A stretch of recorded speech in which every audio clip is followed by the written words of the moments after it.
요한복음 19장 29절에서 27절, 우리가 십자가가 이끄는 세 번째 돌봄에 대한 말씀을 나누고자 합니다. 우리 인간이 있어서 가장 이기적인 순간이 언제겠습니까?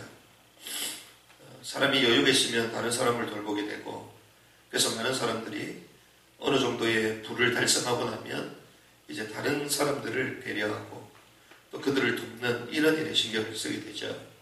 그런데 인간이 가장 이기적일 때는 사실상 가장 힘든 순간, 그리고 죽음의 순간이라고 볼 수 있습니다. 당장 자기 생이 이제 끝이 나는 시간이다 보니 그때 인간의 본성이 나오는 거죠. 그래서 한평생 해외에 가서 공부를 하고 또 직장 생활을 하더라도 결국 마지막 임종을 맡은 그때에 그 원래의 어렸을 때 배웠던 그 나라의 말이 나온다 그러잖아요. 그런 것처럼 우리가 가장 어렵고 힘든 순간, 그리고 죽음을 맞이하는 그 순간에는 결국 사람은 이기적인 인간으로 돌아가게 된다는 겁니다. 저도 군생활을 해봤지만 군생활 가운데 가장 힘든 훈련 중에 하나가 행군이거든요. 완전군장을 하고, 완전군장을 하면 한 40km 막 이렇게 됩니다. 근데 대부분 그렇게까지 요즘 잘 안 하죠. 군인들도 옛날 같지가 않고, 그리고 간부들도 옛날처럼 그렇게 훈련을 많이 하지 않기 때문에 한 20km 아니면 15km 이렇게 하는데, 원래 정상적으로는 100km짜리 그 행군도 있습니다. 그래서 특수부대나 이런 데는요 거의 일주일 동안 100km 정도 행군도 하고, 그리고 요즘들은 한 40km에서 50km, 60km 이렇게 행군을 하는데, 이 행군을 하고 나면 사실상 행군은 그냥 무조건 걷는 겁니다. 특별한 훈련이 없거든요. 그냥 걷는 거예요. 한 50분 걷다가 한 10분 쉬고 50분 걷다가 쉬는데, 그런데 이 행군은 끝나고 나면 온몸이 아픕니다. 왜? 그냥 걷는 게 아니라 완전 군장을 한 상태에서 계속 걷다 보니까 어깨도 아프죠. 그리고 허리도 아프죠. 그리고 다리도 아프죠. 그리고 계속 걷다 보면 또 발이 어떻게 되겠습니까? 또 물집도 잡히고.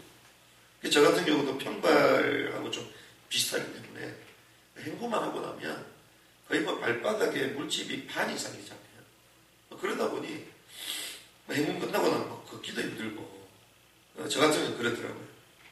그런데 이 행군을 계속 하다 보면 걷다 보니까 탈진 상태까지 가거든요. 그러니 10분 정도 딱 시도를 해줍니다. 그런데 이 가장 기초적인 훈련이면서 동시에 가장 힘든 훈련 중에 하나가 행군인데, 쉬는 시간이 딱 됐습니다. 그런데 쉬는 시간에 명령이 떨어지기 전까지는 물을 마실 수가 없어요. 왜? 막 힘들다 보니까 물을 막 많이 마시거든요. 그러다 보면 또 걷지를 못해요. 그러니 우리가 기초훈련이나 그리고 행군 같은 이런 큰 훈련을 하게 되면 물 마시는 것도 통제를 하거든요. 그런데 많은 사람들이 그걸 못 기다립니다. 왜? 당장 힘드니까요. 막 덥다고 막 철모도 벗고 소총도 내려놓고 막 물도 막 마시거든요. 그러면 스님이 뭐라고 하는 겁니다. 알면서도 왜 그러냐? 가장 힘든 순간에는요, 나 아닌 나의 모습이 나옵니다. 이렇게 하면 안 되겠구나. 그래도 이 대열 탁 정렬해서 명령이 들어오기까지 이성적으로 기다려야 되겠구나. 이게 잘 안 됩니다. 왜? 사람이 가장 힘든 탈진 상태까지 가면 결국 사람은 나 중심으로 가는 거거든요. 마찬가지입니다. 이 예수님께서 이 십자가상에 계신 이 순간, 지금 십자가에 지신 이 순간은요, 가장 어두운 칠흑 같은 어둠 가운데 있는 모든 고통과 수치와 수모를 다 당하시고 이제 운명하시기는 마지막 그 시간입니다. 그러니 다른 걸 돌아볼 수 없는 이런 시간 가운데 있는 거죠. 그런데 이런 가운데서 주님은 어머니였던 마리아를 생각하십니다. 돌보시는 것을 우리는 볼 수가 있죠. 첫 번째는요, 말세 때의 특징은 자기 사랑입니다. 그래서 말세는 어떤 시대입니까? 자기 사랑하는 시대입니다. 그래서 자기의 나의 사랑. 그러니까 가장 중요한 게 무엇입니까? 자존심이거든요. 자존심이 중요합니다. 자존심. 그리고 자기 피할 시대입니다. 그래서 자기를 계속 개발하는 거예요. 자기 가치를 올리는 시대죠. 그래서 결국 자기 인정받고 자기를 보호하고자 하는 이것이 요즘 시대의 모습입니다. 그러니까 나 중심이 최고조로 이르는 시대가 마지막 시대거든요. 그럼 각 시대마다 진노가 터지고 재앙이 터지고 거기에 그 마지막 정점이 어떤 시대냐? 다 나 중심 시대죠. 전쟁이 왜 터집니까? 서로 합일점을 찾지 못하면 나라는 이 기준을 버리지 않고 합일점을 찾지 못하는 그 마지막 정점이 전쟁의 순간이거든요. 이게 말세의 특징이라는 거죠. 그러니 자신이라는 존재가 절대적인 신이 되는 거예요. 자신이 되는 겁니다.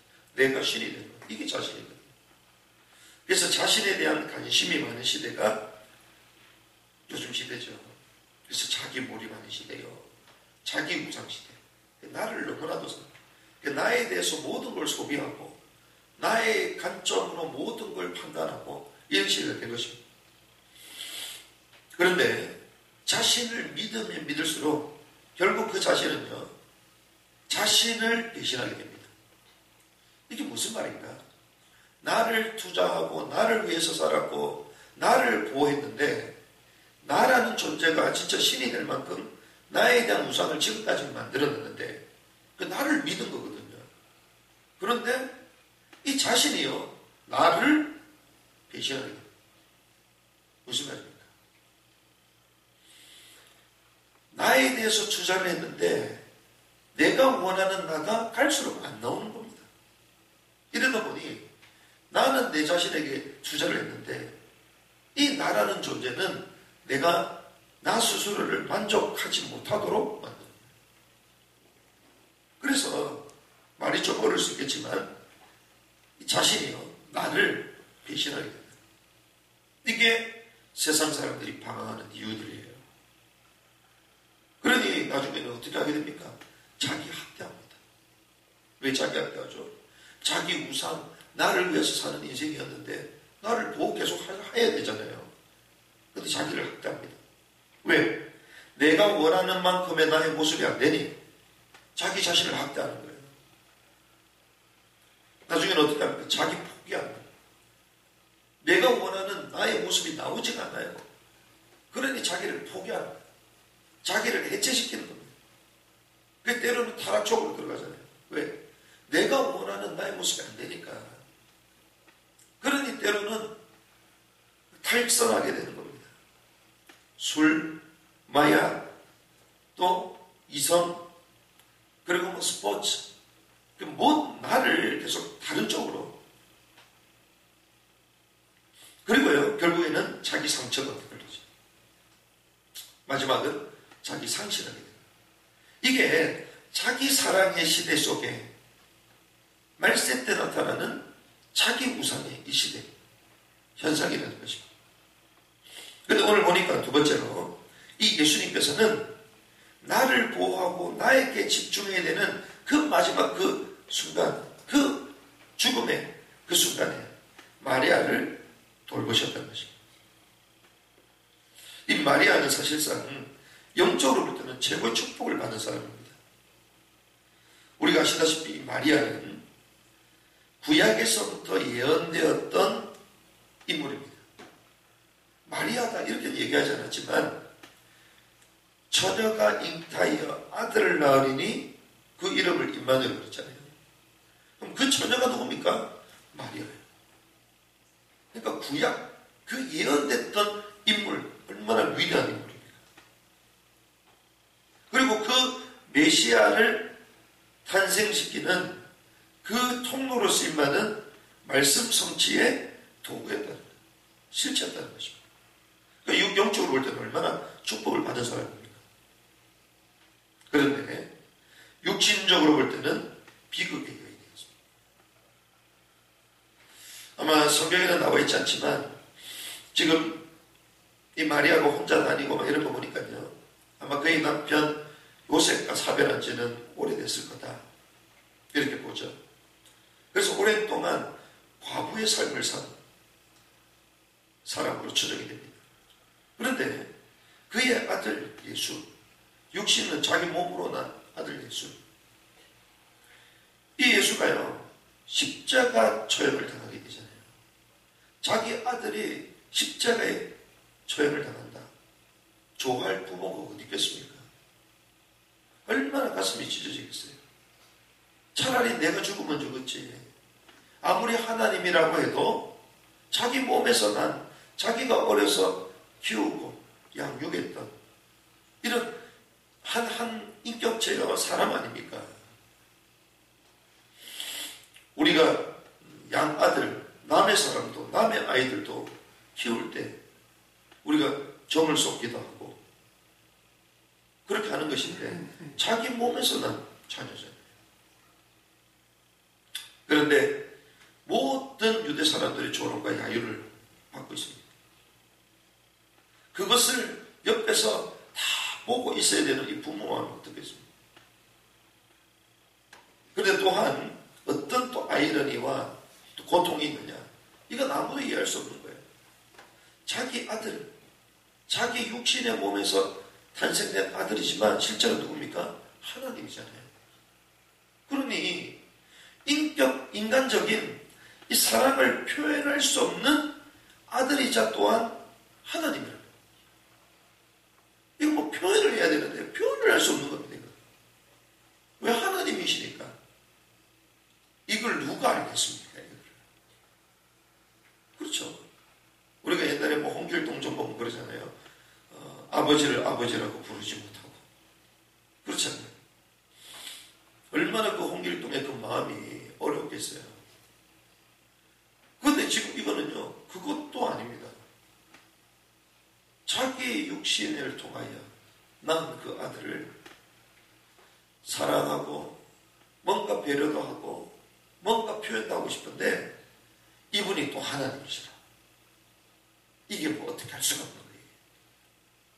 이러한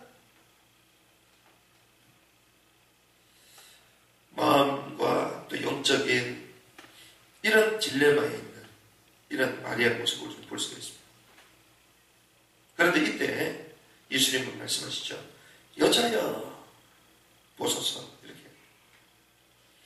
그 십자가에 달리는 그 순간에 여자여 보소서. 그러면서 그 옆에 있는 누가 있습니까? 요셉이 있죠. 그래서 요한이 있죠. 아들입니다. 이렇게. 왜? 내가 육신의 몸으로 물론 마리아에게 낳지만 하나님이시기 때문에 이 예수께서 이 부모와 어떤 또 상관이 없는 겁니다. 그런데 또 육신적인 그 모습을 예수님은 헤아리시는 거죠. 그러면서 홀로 된 여인, 나의 육신으로는 또 부모, 그리고 인간적인 표현할 수 없는 이런 고뇌 가운데 있는 저 마음과 저 상태와 이 모든 것들을 주님 보시고 말씀하시는 겁니다. 여자여 보소서 내 아들입니다. 요한을 붙여주셨. 이 어머니 이 마리아의 보호자로 요한을 딱 붙이는 모습을 우리는 볼 수 있습니다. 세 번째로 사랑하는 제자 요한이 나옵니다. 이 사랑하는 제자 요한에게 이렇게 말씀하죠. 네 어머니다. 네 어머니다.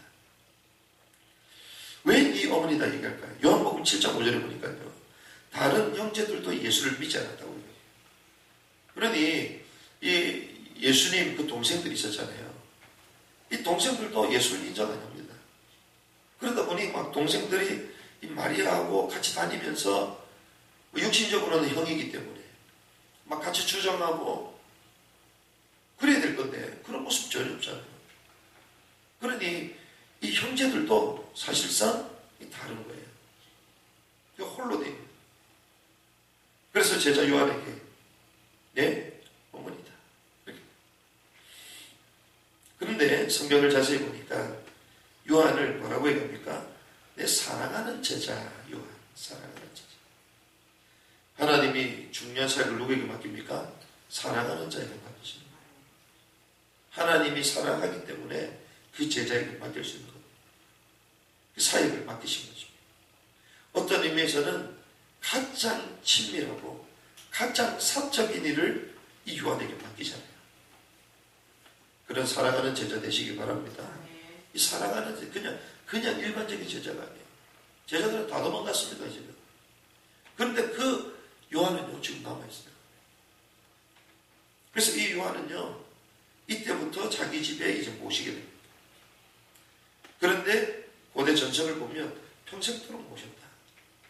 모든 제자들은 순교를 하고 사역한다고 막 다녔지만 이 요한은요, 모든 사도들이 죽는 그 순간까지도 끝까지 남아있습니다. 왜?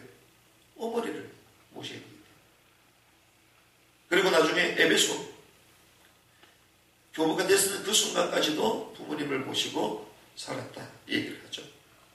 그러면 우리가 이 돌봄에 대한 십자가가 이끄는 삶 세 번째, 우리가 돌봄에 대한 말씀을 나누면서 하나님이 저와 여러분들에게 어떤 말씀을 주기 원하시냐, 이 시대의 마리아를 돌보라는 것입니다. 이 시대의 마리아 어떤 자입니까? 홀로 된 자, 고아, 특별히 우리가 기다리는 탈북자들, 그리고 뭐 꽃제비들, 난민들, 이 홀로 된 사람들이 너무 많죠. 그리고 다민족들, 그 누구도 말도 통하지 않는 고국 땅에, 이국 땅에 들어와서 그렇게 살고 있는 저들의 삶을 돌봐라. 질병 가운데 있고 또 자기 실수로 말미암아 범죄 속에 이럴 수도 없고 저럴 수도 없는 파탄에 있는 사람들, 이런 자에게 하나님은 사랑하는 제자를 보호자로 붙였습니다. 자기 동생들을 부르든지 아니면 육신적인 배경이 있는 사람을 붙일 수 있는 그런 분이심에도 불구하고 사랑하는 제자 요한을 붙였다. 그 말은 단순한 돌봄이 아니라 어떤 돌봄? 영적 돌봄이 필요하다. 영적인 돌봄. 사실은 돌보지 않아도 어떻게 되겠습니까? 많은 사람들이 이러한 부분을 이기지 못하면 대부분 자기 해체로 가거든요. 대부분 자살로 가든지 아니면 정신병자가 됩니다. 이런 것들을 다 경험한 이 충격, 이 트라우마 어떻게 이길 수 있겠습니까? 그러니 이 예수께서요, 그 사랑하는 제자 요한, 죄를 붙이는 거예요. 영적으로 돌봐야 된다. 이런 영적 돌봄이 필요한 사람들이 우리 주위에 있는 줄 믿습니다. 하나님, 영적 돌봄. 왜 그러냐? 제자들도 도망가는 시국, 예수를 위하여 죽겠다고 했던 그 사람들도 도망가는 시국. 그런데 이 마리아는 어디까지 옵니까? 십자가 그까지 따라오는 사람. 그리고 무덤의 첫 번째 왔던 사람도 마리아잖아요. 무슨 말입니까? 이런 사람들이 가장 복음에 반응하는 사람들이다. 이 사람들이 진짜 제자의 길 속에 있는 사람들이다. 배경 없이 보이지만 복음을 사랑하고 십자가를 따라가는 이런 사람, 멀어진 것처럼 보이지만 그 누구도 관심을 갖지 않는 것처럼 보이지만 이런 사람들 가운데 진정한 십자가를 지는 제자들이 있다. 이들을 돌봐라. 영적 돌봄이 있는 은혜가 있기를 주님의 이름으로 축복합니다.